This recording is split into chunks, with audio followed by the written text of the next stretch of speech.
Trying to survive in this industry is brutal. I want to give you guys just a few tips of advice to hopefully help your bills and put more money in your pocket, and hopefully demystify a few things that people say like, oh, this is going to be an easy way to make a ton of money. So let's jump into it. Subscribe and like, and let's get into it. So the first thing I want to chat about today is stock footage. And I know that there are a lot of websites that you can choose to dive into shooting stock footage. This isn't the best video to tell you which one is the best, but I will say which has been the best for me. I tried Shutterstock and I tried Artlist for a little while, and I just found that I really like the platform that the company Film Supply uses. It makes it easy for me to shoot my footage, organize the footage, and upload it to a platform that I think that a lot of people will see and potentially license. So my journey is I've been using Film Supply for about 3 or 4 years now, and it's consistently brought in around anywhere between $1,000 to $3,000 a month. But I will say that comes with a caveat that I upload about a shoot a month. If I have a shoot where the budget is not amazing, I will give them a discount with the caveat of me being able to use that footage for my stock page. Let's dive in and check it out. Oh, there I am. Wow, that's way less cool looking than this angle. Here is my stock page. So this is where you can see all of the packs that I've worked on over the last, let's see, the first pack that I uploaded was, drum roll, so it's 2025. My first pack that I uploaded was 2019. Woman reading book in Paris on French balcony. That's the first pack that I uploaded. And you know what's weird is like that pack actually does pretty well. So let's actually click into this pack so you can kind of see what the footage is. So typically whenever I'm shooting stock footage, I like to upload clips. These look like they're a little bit on the shorter end, around 5 seconds. But whenever I'm shooting stock footage, I like to at least shoot between 8 and 12 seconds. That way I know that whenever this one's 16 seconds right here. That way I know whenever I'm going to cull the footage and figure out the perfect selects that I have a little bit of wiggle room.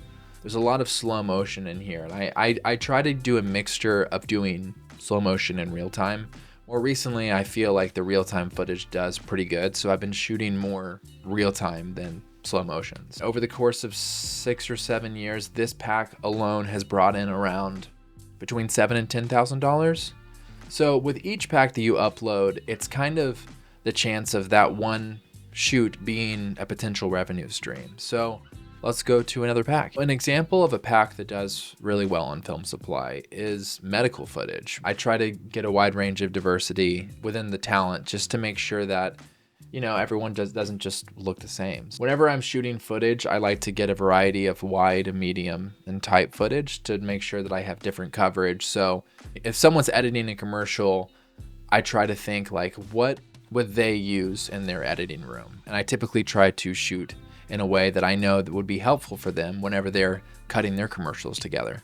This clip right here seems to do pretty well. A nice silhouette of a doctor running down a hallway. It's like whenever you're shooting, try to figure out what are these small micro moments. If they're cutting a commercial that's like really fast, how can this like maybe 1 to 2 second clip work within their edit? So whenever you shoot your stock footage, make sure you always shoot in log, because it gives the editor the option to be able to go back to that log image and use that whenever they're color grading and trying to match all the different cameras. Today's sponsor is MusicBed. MusicBed provides just awesome songs that are from real artists. And if you guys are interested in signing up for 14 days, hit my link below and let me know what you think. Thanks, MusicBed. So this is what my page looks like if you actually go on to filmsupply.com. You can see here that I have different packs of different things that people might want to use. Here's friends skiing in the mountains. So for instance, like this pack hasn't really done that well. And that's the one thing with shooting stock footage, is that sometimes these packs just are a flop, but it's good to kind of have it just in case there's a winter season and they're like, oh man, I actually, it would be nice to have like a shot of some trees or something. So let's go into the revenue side of things, and I can actually show you guys exactly what I make. We're gonna start in January. So in January I made $1,250. And I can show you guys exactly what clips were licensed. I like to go through the reports and see, okay, like shots of family are selling more often. I try to cater future shoots on the clips that do sell. That way I'm not just completely shooting aimlessly. But you can see in here, like, okay, cool, tight shots are selling more often. So, or like maybe slow motion shots are selling more often this month. So I try to use this information and bring it to future shoots. That way I know exactly like what's working and what's not working, opposed from just kind of spraying and praying and hoping that, you know, some of the footage is going to work out. Because whenever I used to upload this footage to Film Supply, I used to upload like 300 clips. And now I've been a little bit more specific and not just uploading hundreds and hundreds of random clips that I know might not sell. Don't overwhelm yourself with uploading just like hundreds and hundreds of clips. Try to keep it more specific and select the clips that you know, like, oh, this is a special moment that an editor could potentially use. So yeah, this year has been better than last year, that's for sure. But you can see here, like in February, I made like $248. That's just, you know, it's the thing with stock footage. I feel like it's pretty inconsistent, where I don't really want to bank on it. I really want to just use it as like a, okay, cool, I can pay my car payment this month with it, or, you know, I can use it for certain circumstances. But I try not to fully rely on this, because, you know, you might get months that are just like, here we go, $351. You have to diversify what you're making as a filmmaker to where it's not just all one specific thing. Like whenever I get hired for shoots, like that's another source of revenue. You just have to be careful to not fully rely on one specific revenue stream. I have a few different pages on my stock footage site here. I have my Seth Dunlap page, and this is our production company Foundry Mass, and you can see here that I have different types of shoots on here. Like this is more like high energy or traveling, and we have a few vintage packs here, and that kind of helps me not just have all the same footage on one specific page. So let's go to May. It seems like this is a pretty good month. So vintage deep space. This is just footage that I downloaded from a domain free website, and I did like a lot of visual effects on these shots to make them feel pretty abstract. So like this one clip sold for $540. Like that's more rare. So for stock footage, the main takeaway I would say is upload consistently.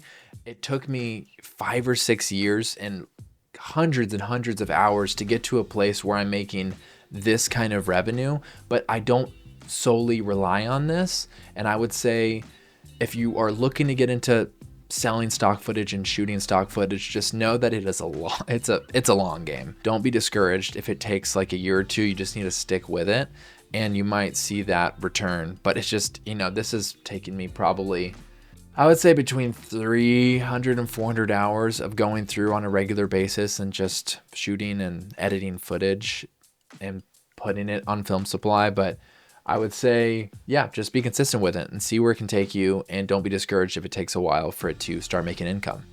So the next thing that I do in trying to make revenue is I rent out my camera equipment.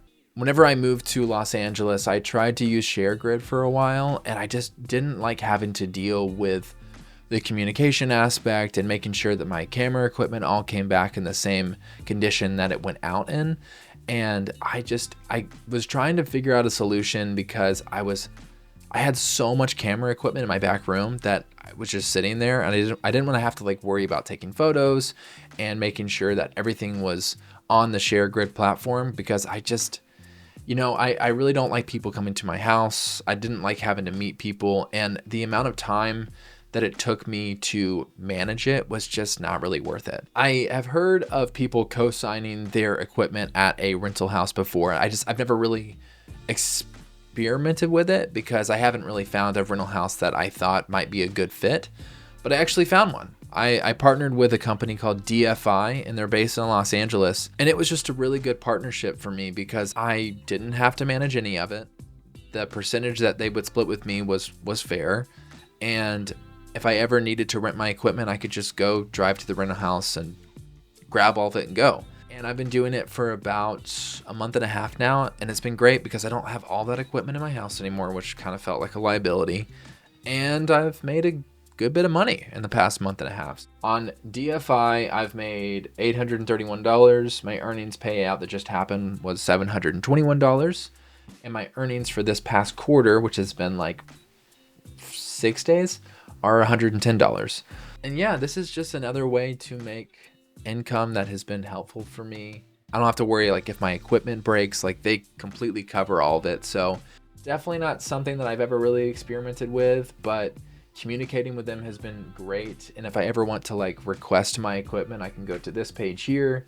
I can type in what I need whenever the drop off is. They just make it really foolproof. And I feel like their systems that they've built have been really refined. So yeah, this is just a few extra things that I do to make income. And if you guys have any questions, please leave them below. And what do you guys do to make extra dough? Let me know. That kind of rhymed. Okay. See you guys.